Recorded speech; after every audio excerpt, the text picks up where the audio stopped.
Hey, are you one of those people who watches different hobby content, whether it's a Magic the Gathering channel or a Warhammer 40k channel or a Pokemon channel or whatever game that you can think of, board games? You watch the Dice Tower and you think to yourself, I like this stuff. I'm enjoying them, entertained by these videos, and maybe I might be interested in these things, but I haven't tried them out and I don't even know where to get started. Well, there are various ways to get started and get into the tabletop community hobby, right? With board games, there's a lot of introductory board games, and if you go to a local game store, they'll be able to suggest to you, based on what complexity you think you can handle, the type of game that you can play. And often, the first one that you would get into would be, say, Catan. Catan is a very good introductory level game that'll give you the understanding basics on where board games go or could go. And it's not complex in any way, and it's very fun despite its lack of complexity, which is really hard to do because usually to improve on the fun, you got to improve on the complexity. So Catan fills a pretty good niche, and there's other introductory level board games like that. Just talk to your local game stores if it's board games that you want to get started in. And on the other end, there's collectible miniature games, which are way more complex. I think all of them are way more complex, and the only one that I really know is HeroClix, and they have starter sets, and they walk you through playing the game, and you can learn it. And it's way more complex than Catan. But if you want to get into something like a collectible miniatures game, they have starter sets, and that's something that's a product that you should look at buying, because it's usually specifically designed and created to help a new player get into a game. And HeroClix has actually been doing a much better job than they used to be with their starter sets, because it was still kind of confusing, or at least there were so many rules to learn you couldn't wrap your head around it. But the starter sets are much better right now. And collectible card games also have their own starter sets, whether it's Lorcana, whether it's Flesh and Blood, whether it's Magic the Gathering, and even Pokemon. They all have their starter sets. I think Yu-Gi-Oh! Does too. And every season, usually around Christmas time, and multiple times a year, but usually around Christmas time, there's lots of starter sets available, and you can get them in department stores, right? You can get them at Walmarts, at Targets, and that sort of stuff. So you can just pick up a starter deck at any one of these games that you've been watching these YouTube videos about, and just take it out of the box. And usually, again, these starter sets are usually made for two players, so you can get a friend together and you learn to play the game together. And then if you find that you've enjoyed it, then you can continue playing the games. And then you can go into a store and you start buying booster packs, or start buying other pre-constructed decks, and you can play the game together, and you can meet new people at the game store and play with those people. Now, miniature war games, they do have starter sets, but they are more time consuming to get into. I mean, at the very least, you've got to cut them out of the sprues and then glue them together and maybe file them down, and then you can play them unpainted and try out the game. But then if you do like the game, then you got to get paints and you got to paint them. So they can be time consuming, and also what we consider their starter sets would be a bit more expensive because it's a lot of miniatures, right?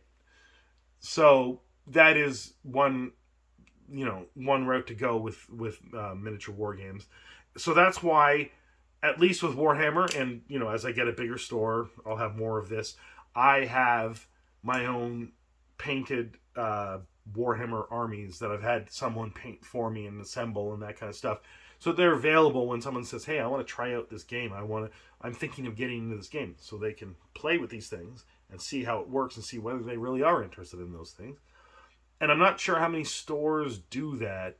When Games Workshop used to have their own stores, that's what they had. They had a whole lot of painted miniatures all over the store and full armies ready to go. And they had people playing them. Maybe people were bringing in their own stuff, but I'm pretty sure that they also had store stuff available for new players, and that was part of their marketing. And so I just kind of took that idea and kept it. And I kind of do the same thing with HeroClix. I have some HeroClix around that I can show people how to play HeroClix. I have Magic around. I can show people how to play Magic. And I think at least smart stores will have that kind of stuff and will try to get people into new games. So with the miniature war games, might be a little bit harder to get into or a little bit more time consuming, but it's entirely worth it. Just like any of these games is worth it. So you got the board games, you start with Catan. You've got the collectible card games, you start with their starter sets. You got the miniature war games and miniature collectible games, and they either have a starter set or a starter army or whatever, and you can get into those. And the role playing games is incredibly easy these days. Almost every single role playing game has a free online document that gives you the basic rules, so you don't even have to spend a dime to try out the game. You just download these rules, make a character, or maybe they'll provide you with free, pre-made characters, and you and your friends get around and you try out this game for free. Now, also they have starter sets, and it's good to get these starter sets because, especially the new Dungeons & Dragons one that's going to come out, it really walks people through and it changes the roles of people. So like someone is the dungeon master running the game and the other people are the players, but then as you progress through, someone else becomes the dungeon master, and then the person that was the dungeon master becomes a player. So everyone learns the different roles that you can play in this game, so that you're not stuck always being the person that runs the game, that you can also be a player, because everyone knows how to run the game with this starter set. And so these role-playing games have starter sets as well, in addition to already having their rules available for free online. At least, not all of them, but the big ones do.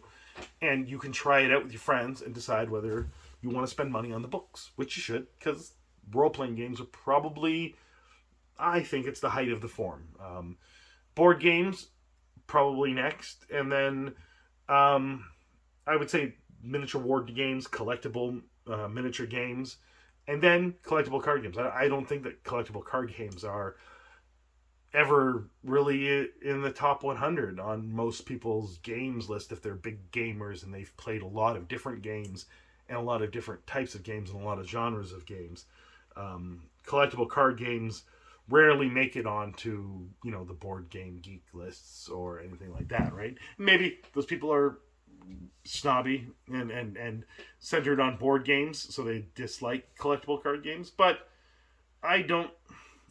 someone who only plays collectible card games, I think once they play a couple of board games, they understand that the collectible card game they like is really fun, and there's way more opportunities, especially with Magic the Gathering, to play with people you don't know than there is with any other type of game. So that's another consideration if you're getting into a game, is are you doing it to have you and a group of friends have game nights once a week, once a month, once every couple months?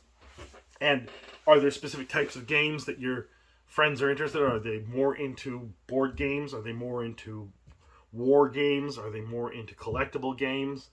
That's what you'll have to decide. And then, do you want to play also with strangers? The chances of that are increased when you play Magic the Gathering, and decreased when you play other board games. It's harder to get. Like, there are board game clubs, but they are a little bit loosey-goosey, except in certain cities can make them run and run consistently well with lots of players. But a lot of the time, people want to be in a board game club, but then they don't really commit to it. And that's like a lot of things with a lot of hobbies. But at least with Magic the Gathering, you have Friday Night Magic, which has been, Wizard of the Coast, spent a lot of effort in marketing to get people to go to the store on Friday nights and play Magic, right? But that's what people do, and it's very easy. I don't think you'll go into a game store on a Friday night and not see people play Magic. But you will go into a lot of game stores and not see them play any of these other games, except for maybe Warhammer. So basically, if you're looking and you don't necessarily have a group of people that you could play things with, then your choice might be to play Magic the Gathering or Warhammer, because at least you'll be able to go to a local game store and find other people who also like these games and will play them with you. With board games, you'll have to find some sort of board game club for that purpose, and you might have a very good active one in your area, Or you might have a local game store that really pushes board games. And a lot of local game stores do push board games, but they sometimes it's like herding cats, not quite as much as like with role-playing games. And maybe this has to do with the velocity of sales that each of these things have. Warhammer sells good and steady, so stores are incentivized to get people to play Warhammer and to provide and cajole people into playing Warhammer because their sales are great from Warhammer. Magic the Gathering, they're incredibly incentivized to make sure that Magic the Gathering has a thriving community. Same thing with Pokemon, but with board games just don't sell that well. So maybe the stores lack the motivation, and they have to be board gamers themselves, basically, to really cultivate that community.